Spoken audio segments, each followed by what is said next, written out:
David Depape, the man who attacked former House Speaker Nancy Pelosi's husband, Paul, is going to be sentenced in a federal court. Converse will trend live in San Francisco with the latest on that. Good morning, Will. Good morning, Raina. David Depape will find out in a few hours from now if he will spend the rest of his life possibly behind bars. He's 43 years old and he faces 50 years maximum in prison after being convicted back in November. Now, let's get right to the surveillance footage. This has obviously been seen millions of times.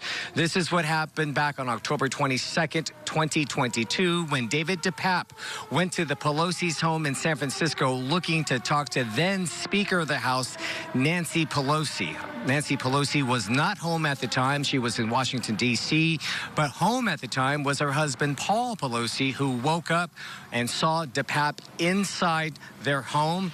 He called 911 and was cool on the phone with the dispatcher, basically speaking in code not to alarm Depape that somebody broke into their home. Police officers came to the home. That's when they found Depape and Paul Pelosi at the front door.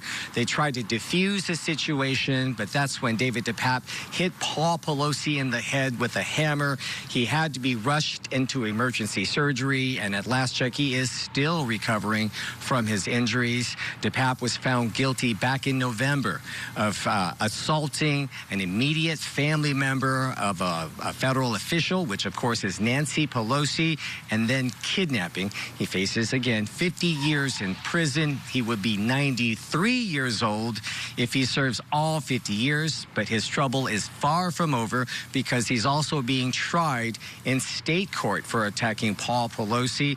And also on the table is the chance that he could be deported because he is a Canadian national who came into the U.S. in the early 2000s on a visa that expired, so he never should have been in the country in the first place. We will be in the courtroom when sentencing begins. Back to you.